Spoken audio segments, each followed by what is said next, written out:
مضل له ومن يضلله فلا هادي له ونشهد أن لا إله إلا الله وحده لا شريك له ونشهد أن سيدنا ومولانا محمدا عبده ورسوله أما بعد فأعوذ بالله من الشيطان الرجيم بسم الله الرحمن الرحيم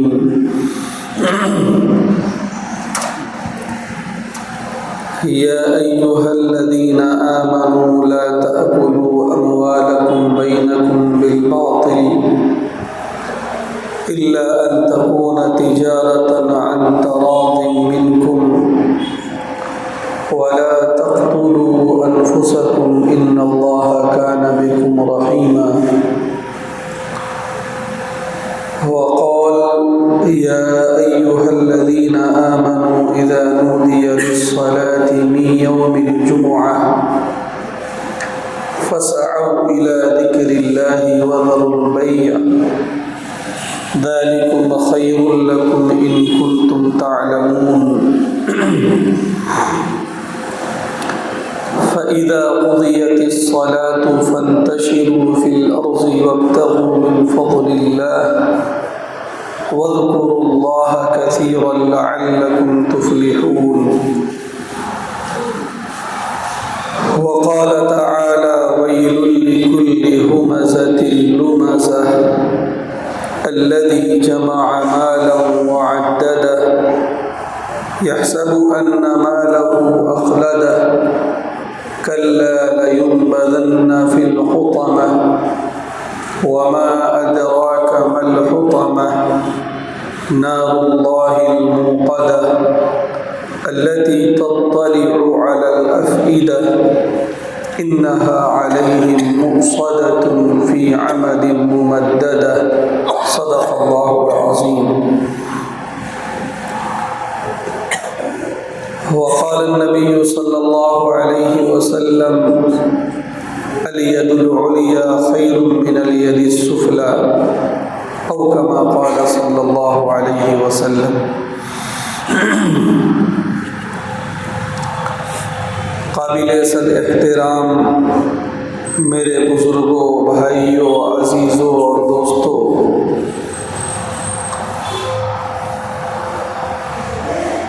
پچھلے 2 جمعہ سے جس عنوان کے تحت آپ کے سامنے باتیں رکھی جا رہی ہیں اسے ہم اسلام کے معاشی نظام سے تعبیر کر سکتے ہیں۔ مال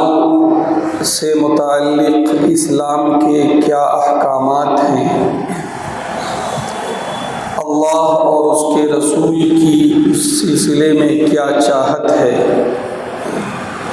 یہ اسلامی احکام کا مستقل ایک باب ہے، اور اسی کے تعلق سے میرا ارادہ یہ ہے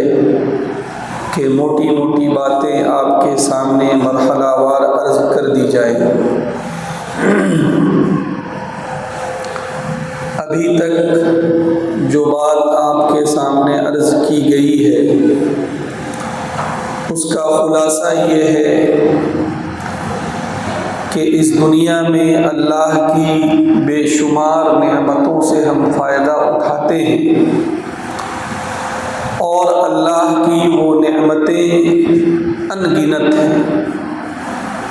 خود قرآن یہ کہہ رہا ہے وَإِن تَعُدُّوا نِعْمَةَ اللَّهِ لَا تُحْصُوهَا، کہ اگر تم اللہ کی نعمتوں کو شمار کرنا چاہو تو شمار نہیں کر سکتے۔ اللہ کی ان انکاؤنٹیبل ان گنت نعمتوں کے درمیان میں مال بھی ایک اہم نعمت ہے۔ میں نے اس سے پہلے بھی عرض کیا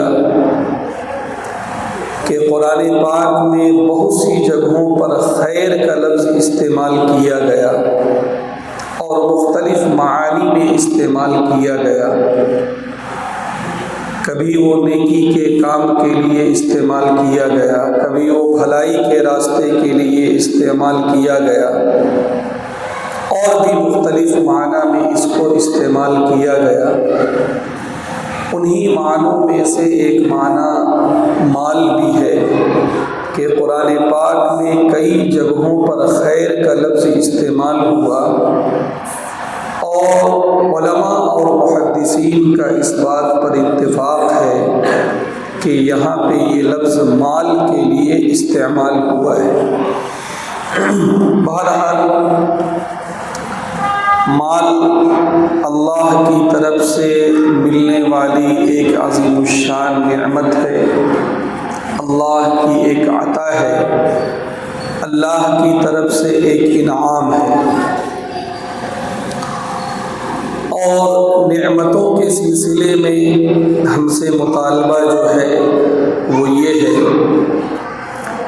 کہ ہم اللہ کی ان نعمتوں کا صحیح استعمال کریں، ورنہ قرآن اس حقیقت کو بھی بیان کر رہا ہے کہ وَلَا تُسْأَلُنَّ يَوْمَئِذٍ عَنِ النَّعِيمِ، کہ کل قیامت کے دن تم سے ضرور بضرور ہر نعمت کے بارے میں سوال کیا جائے گا۔ تو ہم اللہ کی جتنی نعمتوں سے فائدہ اٹھا رہے ہیں ان تمام نعمتوں کا اللہ کے سامنے ہمیں حساب دینا ہے، بلکہ مال کی جو نعمت ہے اس نعمت کے تعلق سے کل قیامت کے دن اللہ کے سامنے کھڑا ہو کے جو ہمیں حساب دینا ہے اور جواب دینا ہے، مال کے تعلق سے دو سوالات ہونے ہیں۔ ایک سوال تو یہ ہے کہ کہاں سے کمایا، اور دوسرا سوال یہ ہوگا کہ اسے کہاں خرچ کیا۔ یہ بظاہر دیکھنے میں بڑا مختصر سا سوال ہے، لیکن ہم سمجھ سکتے ہیں کہ اس سوال کے اندر پوری زندگی کا حساب و کتاب پنہا ہے اور چھپا ہوا ہے۔ میرے بزرگوں، میں نے یہ بھی عرض کیا کہ ان آیات اور احادیث سے ایک بات یہ بھی سمجھ میں آتی ہے کہ مال ایک پسندیدہ چیز ہے، اور اسے حاصل کرنا، جائز طریقے سے حاصل کرنا، یہ اللہ کے نزدیک مطلوب ہے۔ دیگر مذاہب کی طرح ایسا نہیں ہے کہ اگر کسی کو اللہ کے قریب ہونا ہو، اپنے رب کے قریب ہونا ہو، اللہ کا نیک بندہ بننا ہو تو دنیاوی اور مالی معاملات سے اسے دور رہنا ہے، ایسا نہیں۔ آپ اگر ہم سب کے درمیان میں جن مذاہب کے ماننے والے لوگ رہتے ہیں ان کے ادیان کا اگر آپ مطالعہ کریں گے تو آپ کو یہ بات ملے گی۔ ہمارے ارد گرد جو ہندو بھائی رہتے ہیں ان کے مذہب کا یہ ایک حصہ ہے کہ جو ان کے یہاں برہمن ہوتے ہیں، اعلیٰ ذات کے ہوتے ہیں، تو اس سے نچلی ذات کے لوگوں کو یہ تاکید کی گئی ہے کہ برہمن کو وہ دان دیا کریں، جب بھی ان کو ضرورت رہا کرے ان کی وہ کفالت کیا کریں۔ بدھزم کے بارے میں اگر آپ مطالعہ کریں گے تو آپ کو یہ بات ملے گی کہ ان کے جو مذہبی رہنما ہوتے ہیں، ان کے جو دھارمک لوگ ہوتے ہیں، انہیں یہ تاکید ہے کہ وہ مال کمانے کے بکھیڑے میں بالکل نہ پڑیں، بلکہ لوگوں سے مانگ کر اور لوگوں کے سامنے دستے سوال دراز کر کے وہ اپنی ضرورت پورا کریں۔ یہ ان کی ایک مذہبی تعلیم ہے، لیکن اس کے برخلاف ہم یہ دیکھتے ہیں کہ اسلام میں جس شخصیت کو رہنما بنایا گیا کل قیامت تک کے لیے، تو ان کا معاملہ یہ ہے کہ نبوت ملنے سے پہلے بھی، نبوت ملنے کے بعد بھی، مکے کے قیام کے درمیان میں بھی اور مدینے کے قیام کے درمیان میں بھی وہ باقاعدہ معاشی سرگرمیوں میں حصہ لے رہے ہیں،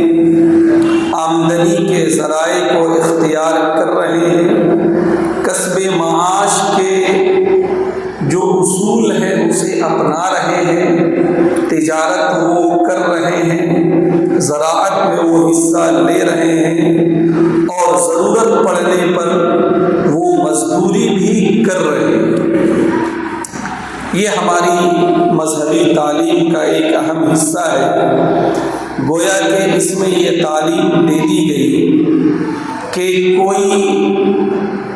اللہ کا مقرب بندہ ہونے کے ساتھ ساتھ معاشی سرگرمیوں میں کھلے انداز سے حصہ لے سکتا ہے، اور اللہ کے تقرب اور معاشی سرگرمیوں کے درمیان میں کوئی ٹکراؤ نہیں، بلکہ آپ قرآن پاک کی یہ جو آیت جو میں نے ابھی پڑھی ہے اور آپ نے بارہا اسے سنا ہوگا، آپ اگر اس پر غور کریں تو آپ دیکھیں کہ کتنی زبردست تعلیم دی گئی۔ قرآن یہ کہہ رہا ہے، یا ایھا الذین آمنوا اذا نودی للصلاۃ من یوم الجمعۃ فاسعوا الی ذکر اللہ وذروا البیع۔ اے ایمان والو، جمعہ والے دن جب نماز کے لیے ندا لگا دی جائے تو اللہ کی طرف دوڑو اور کاروبار کو چھوڑو، اللہ کے ذکر کو اختیار کرو، یہی تمہارے لیے بہتر ہے اگر تمہارے اندر سمجھ بوجھ ہے۔ اس کے بعد کی جو آیت ہے آپ غور فرمائیں، اللہ فرما رہا ہے فَإِذَا قُضِيَتِ الصَّلَاةُ، جب نماز ہو جائے، جب نماز مکمل ہو جائے، فَانتَشِرُوا فِي الْأَرْضِ، تو زمین میں پھیل جاؤ، وَابْتَغُوا مِنْ فَضْلِ اللَّهِ، اور اللہ کا فضل جو مال کی شکل میں ہے اسے تم تلاش کرو، مال کے حصول کے جو اسباب ہیں اسے اختیار کرو۔ یہ قرآن پاک کی آیت کا ترجمہ میں آپ کو بتا رہا ہوں۔ اور ایک موقع پر اللہ کے رسول صلی اللہ علیہ وسلم نے فرمایا کہ کسب الحلال فریضۃ بعد الفریضہ، کہ فرائض کی ادائیگی کے بعد مال حلال کا کمانا یہ بھی ایک فریضہ کا درجہ رکھتا ہے، یہ بھی انسان کے اوپر ایک اہم ذمہ داری ہے۔ میرے بزرگوں، مال کی جو اہمیت ہے، آپ اسلام کے احکامات پر اگر غور کریں گے، اسی کے پیش نظر بہت سارے احکامات ایسے دیے گئے جس میں مال کی حفاظت کو سامنے رکھا گیا۔ میں نے ایک بات عرض کی تھی کہ خدا نخواستہ یہ سمجھنا کہ صاحب مال کوئی ناپسندیدہ، ناپاک اور پلید چیز ہے اور اس سے جہاں تک ہو سکے دور رہا جائے، یہ اسلام کی تعلیمات نہیں۔ اگر یہ ناپاک، ناپسندیدہ اور پلید چیز ہوتی تو اس کی حفاظت کے انتظامات نہیں کیے جاتے۔ ابھی میں کچھ مثالیں آپ کے سامنے رکھوں گا، اور وہ چند مثالیں ہیں، اس کے علاوہ بھی بہت ساری مثالیں دی جا سکتی ہیں۔ آپ نے سنا ہوگا قرآن پاک کی آیت میں باقاعدہ یہ کہا گیا کہ السارق والسارقۃ فاقطعوا ایدیہما جزاء بما کسبا، کہ اگر کسی اسلامی سوسائٹی اور سماج میں، خاص طور سے ایسی جگہ جہاں پر اسلامی حکومت ہو، اسلامی قوانین اپنے آب و تاب کے ساتھ جاری و ساری ہو، اسلام کو قوت قاہرہ حاصل ہو، اسلام کو قوت نافذہ حاصل ہو، ساری قوتیں اسلام کے پاس ہوں، ایسے ماحول میں اگر کوئی مرد چوری کرتا ہے، ایسے ماحول میں اگر کوئی عورت چوری کرتی ہے، تو قرآن کا حکم یہ ہے کہ اس کے ہاتھ کاٹ دیے جائیں۔ اب آپ یہ بتائیں کہ چور کے ہاتھ کے کاٹنے کا حکم،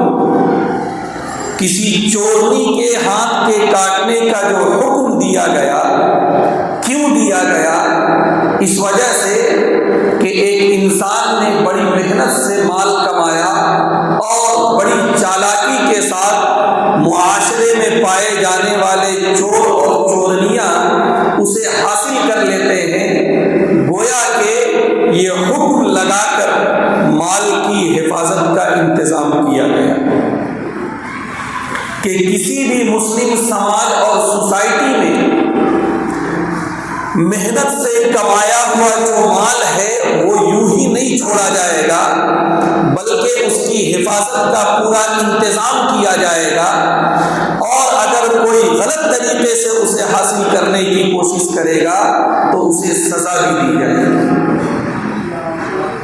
اور یہ سزا تو اس وقت ہے جبکہ کوئی چوری کرے۔ ہم سب جانتے ہیں کہ چوری کا مطلب یہ ہوتا ہے کہ کوئی مال حفاظت سے رکھا ہوا ہو اور کوئی چپکے سے اسے اڑا لے جائے، اسے چوری کہتے ہیں۔ اور ایک ہوتا ہے ڈاکہ، بندوق کی نوک پر کسی کا مال چھین لینا، بندوق کی نوک پر کسی سے مال لے لینا، ڈرا دھمکا کر کسی سے مال لے لینا۔ اس کے تعلق سے اور بھی سخت احکامات ہیں۔ حکم یہ ہے کہ اس کے ہاتھ کاٹ دیے جائیں، اس کے پیر کاٹ دیے جائیں، اور کوئی اگر عادی ڈاکو ہے تو اسے قتل بھی کر دیا جائے۔ یہ جو احکامات دیے گئے، ظاہر سی بات ہے ان احکامات کے پس منظر اور بیک گراؤنڈ میں جو نقطہ ہے وہ نقطہ ہے حفاظت مال، مال کی حفاظت۔ قرآن پاک میں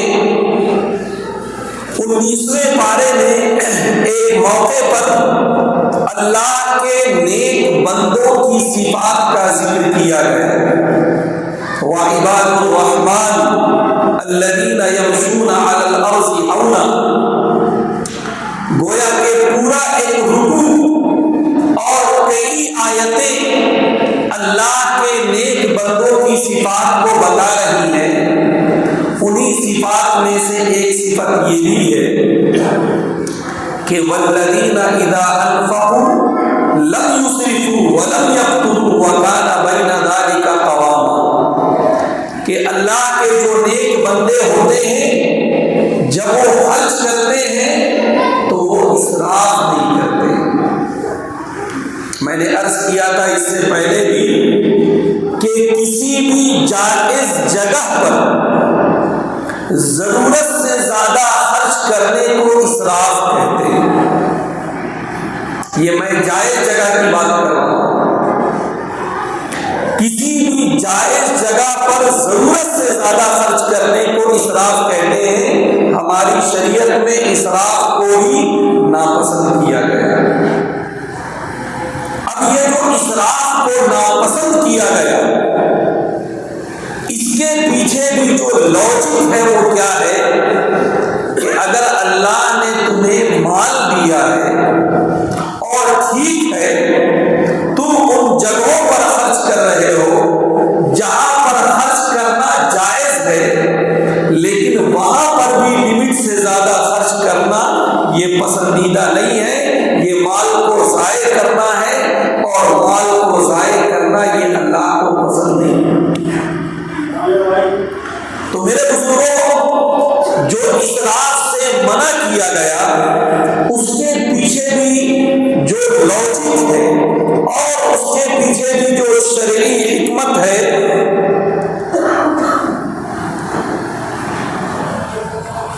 وہ یہ ہے کہ مال کی حفاظت کا سامان کیا جائے۔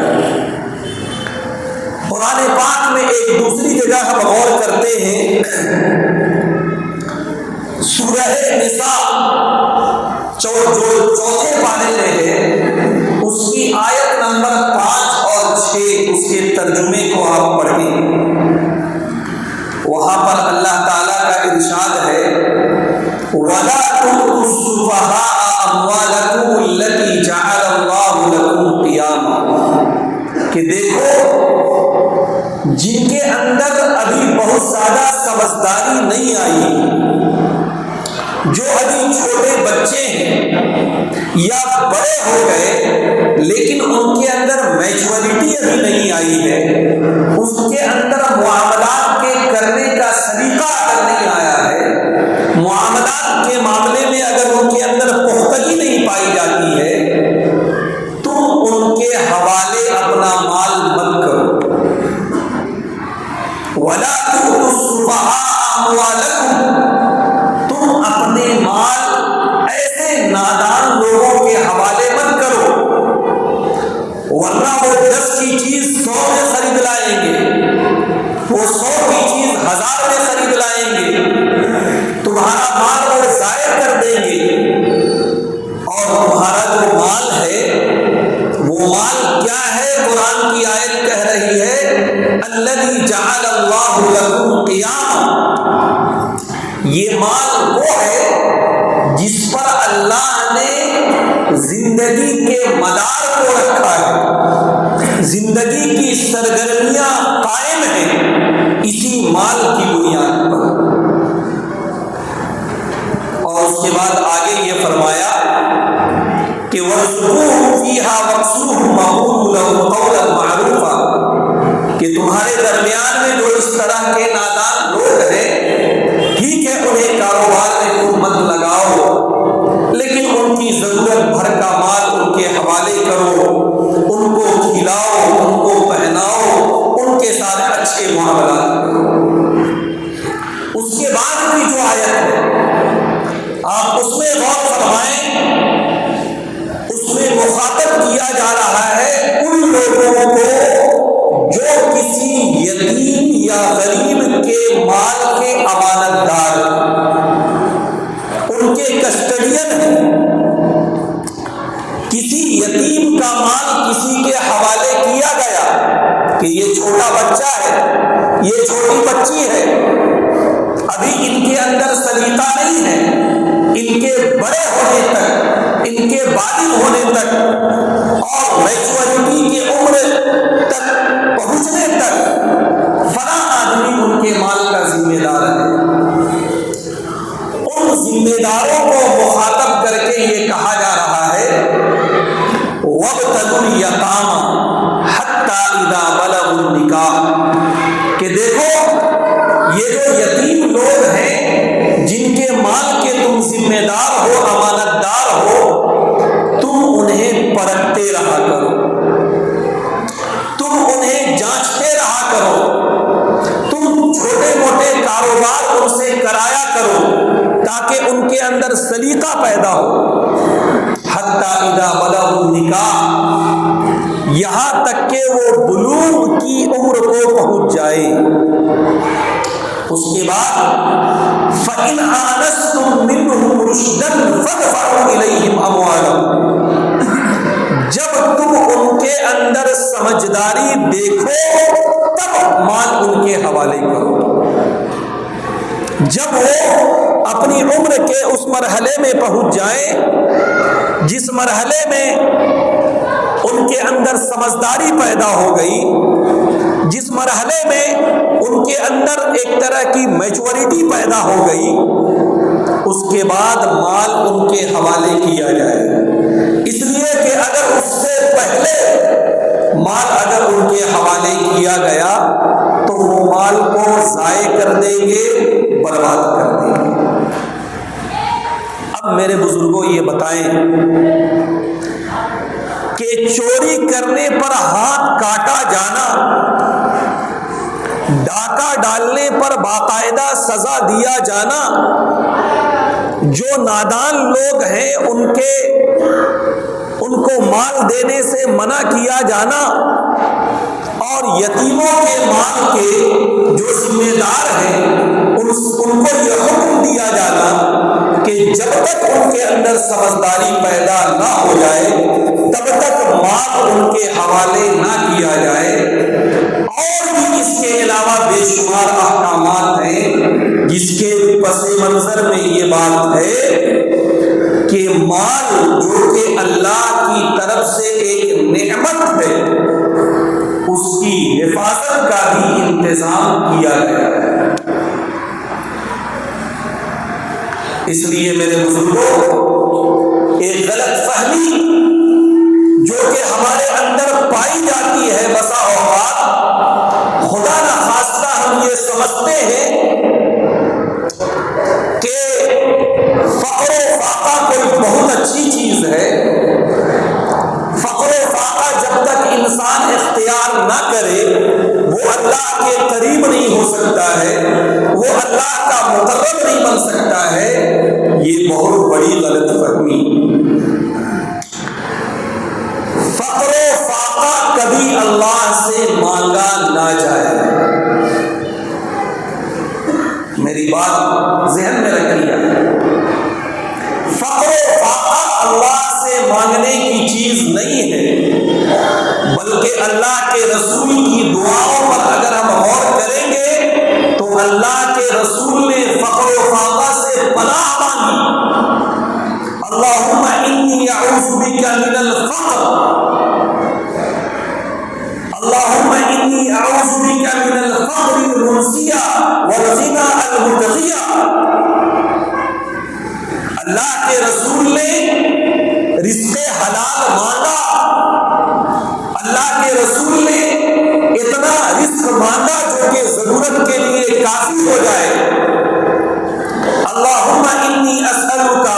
علما نافعا وعملا صالحا ورزقا حلالا طیبا۔ یہ سب اللہ کے رسول کی دعائیں ہیں۔ تو اللہ کے رسول صلی اللہ علیہ وسلم نے رزق حلال کی دعا مانگی اور اللہ کے رسول صلی اللہ علیہ وسلم نے فقر و فاقہ سے پناہ چاہا۔ بلکہ ایک موقع پر اللہ کے رسول نے فرمایا کہ کاد الفقر ان یکون کفرا، کہ یہ فقر و فاقہ یہ کفر کے قریب تک پہنچ جاتا ہے، یہ فقر و فاقہ انسان کو کفر تک لے جاتا ہے۔ ایک حدیث میں بڑی صراحت کے ساتھ کہا گیا کہ قرب قیامت ایسے حالات بھی آئیں گے کہ یصبح الرجل مؤمنا ویمسی کافرا، ایک آدمی صبح کے وقت مسلمان ہوگا لیکن شام تک وہ کافر ہو چکا ہوگا، ایک آدمی شام میں مسلمان ہوگا لیکن صبح تک وہ کافر ہو چکا ہوگا۔ آج دیکھیے، آج ہمارے ارد گرد اس طرح کی کوششیں ہو رہی ہیں کہ 1000-2000 معمولی میڈیکل فیسلٹیز، معمولی سہولیات کی بنیاد پر لوگ اپنا ایمان بیچ رہے ہیں۔ کوئی عیسائیت اختیار کر رہا ہے، کوئی سناتن دھرم اختیار کر رہا ہے، اور بسا اوقات اسے گھر واپسی کا نعرہ دیا جاتا ہے کہ یہ گھر واپسی ہو رہی ہے۔ یہ بات یاد رکھی جائے کہ لاکھ انکار کیا جائے لیکن اس دنیا کا سب سے قدیم مذہب اسلام ہے۔ حضرت آدم علیہ السلام اس دنیا کے سب سے پہلے انسان، حضرت آدم علیہ السلام اس دنیا کے سب سے پہلے نبی، اور ان کا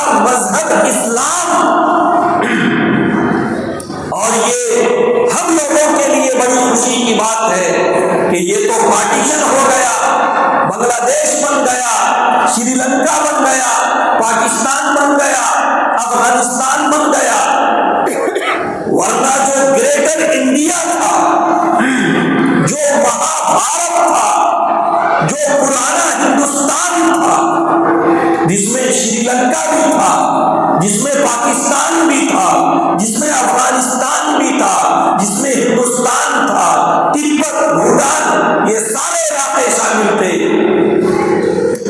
تاریخی روایات اس بات پر گواہ ہے کہ حضرت آدم علیہ السلام جس سرزمین پر اتارے گئے وہ شری لنکا کی سرزمین، آج بھی وہ پہاڑ موجود ہے جس میں بہت بڑا قدم کا ایک نشان ہے، پیر کا ایک نشان ہے، اور لوگوں کا ماننا ہے کہ یہ حضرت آدم علیہ السلام کے قدم کا نشان ہے۔ اور اللہ کے حکم سے جب آپ جدہ تشریف لے گئے حج کے لیے، آپ کا جو راستہ تھا وہ یہی ہندوستان تھا۔ تو اگر گھر واپسی کی بھی کوئی بات کرتا ہے تو اسے اسلامی کی طرف آنا پڑے گا۔ یہ الگ بات ہے کہ تم نے حضرت آدم کو کوئی اور نام دے دیا، تم اسے منو کے نام سے پکارتے ہو، کوئی کسی اور نام سے پکارتا ہے، لیکن حقیقت یہی ہے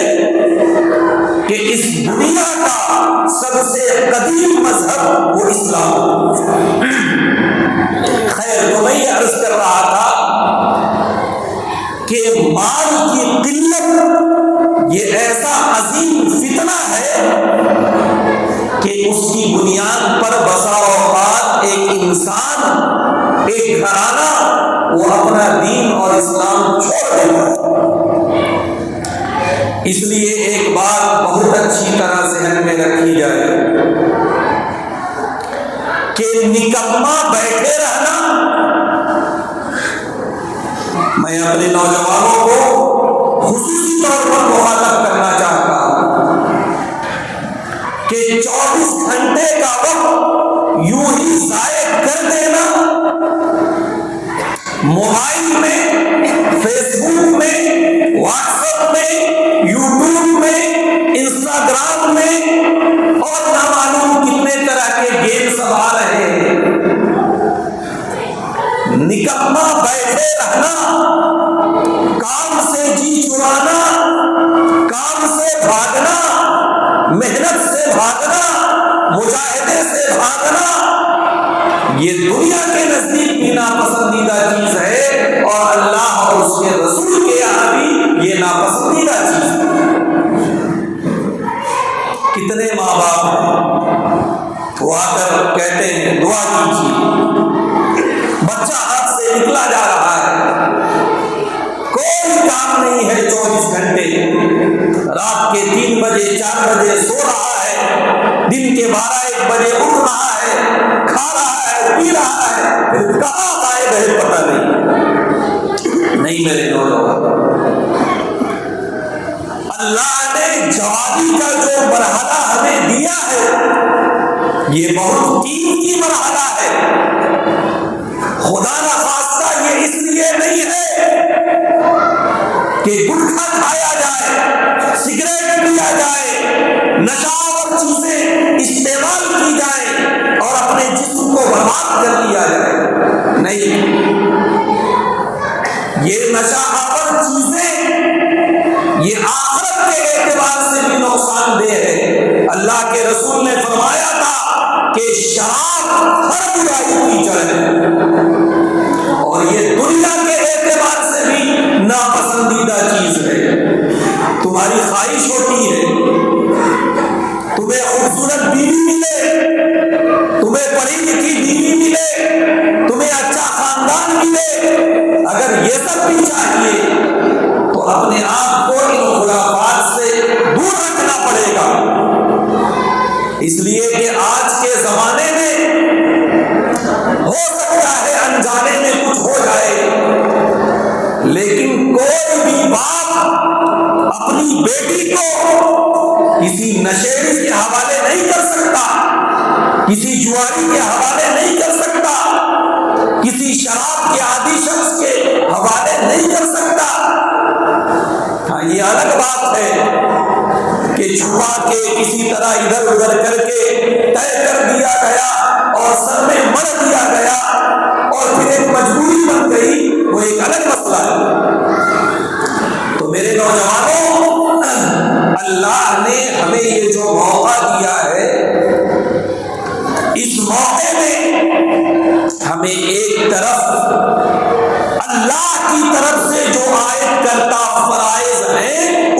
پابندی کرنی ہے، ہمیں نمازوں کا اہتمام کرنا ہے، ہمیں تلاوت کا اہتمام کرنا ہے، ہمیں ذکر کا اہتمام کرنا ہے، ہمیں دین کے تقاضوں پر چلنا ہے۔ ہماری جوانی اس لیے ہے، اور اس کے ساتھ ساتھ جو بھی جائز اور حلال آمدنی کے ذرائع ہیں اسے اختیار کرنا ہے۔ میں نے شروع میں عرض کیا کہ معطل بیٹھے رہنا، نکما بیٹھے رہنا، کام دام سے بھاگنا، کام سے جی چرانا، محنت سے بھاگنا، یہ کہیں پسندیدہ چیز نہیں۔ آپ انبیاء کرام کی سیرت کو دیکھیں، احادیث میں یہ بات آئی ہے، کان زکریا علیہ السلام نجارا، کہ حضرت زکریا علیہ السلام وہ بڑھئی تھے، وہ کارپینٹر تھے، لکڑیوں کے ذریعے سے اس زمانے کے حساب سے سامان بناتے تھے۔ حضرت نوح علیہ السلام کا قصہ تو آپ لوگوں نے سنا کہ جب طوفان آیا، جب باڑھ آیا، حضرت نوح نے کشتی بنائی، لوگ سوار ہوئے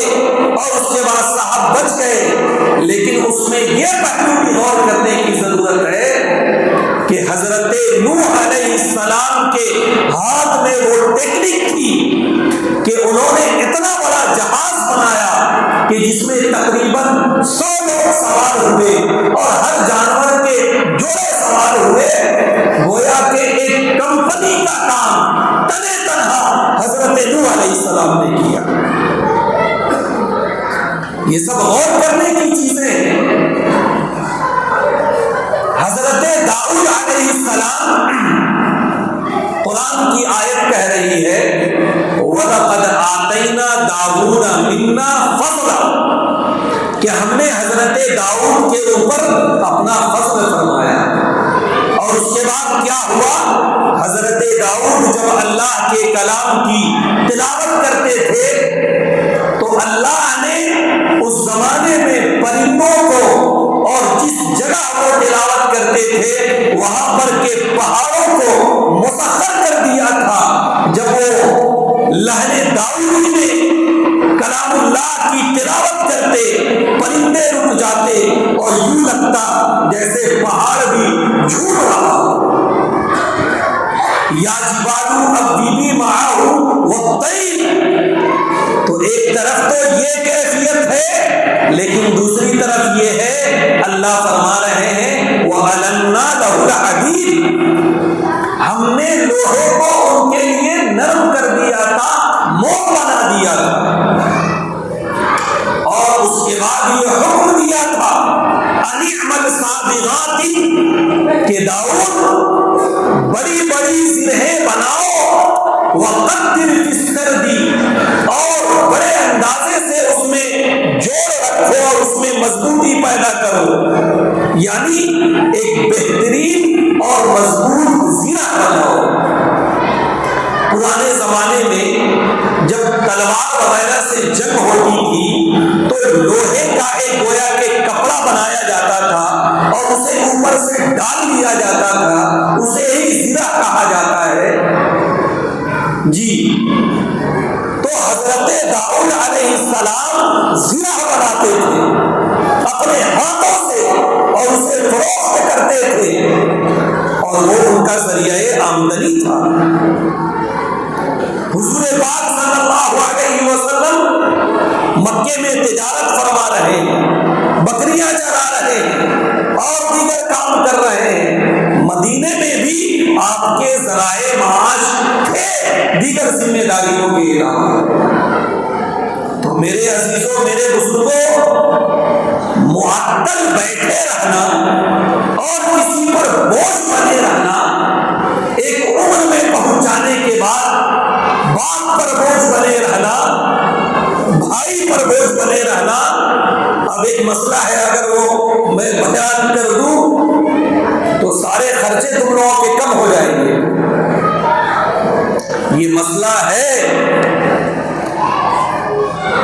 جب بچہ بالغ ہو جائے اس کے بعد خرچ دینا باپ کے اوپر فرض نہیں۔ اب ایسا نہیں ہے کہ اس پہ ترنت عمل کر لیا جائے، لیکن یہ ایک تعلیم ہے۔ جی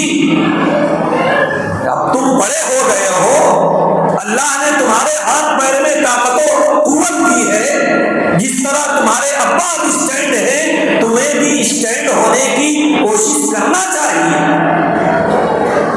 یہ کوئی پسندیدہ بات نہیں ہے کہ ایک انسان نوجوان ہو، بدن میں طاقت و قوت ہو، اور وہ خواہ کے لیے اپنے باپ پر، اپنے بھائی پر، اپنے گھر والوں پر بوجھ بنا رہے، یہ بالکل پسندیدہ بات نہیں۔ اور ہر زمانے میں ایسے لوگ رہے ہیں۔ آپ ہندوستان میں اسلامی مسلمانوں کا جو دور رہا ہے آپ اس میں غور کریں۔ اورنگزیب عالمگیر رحمت اللہ علیہ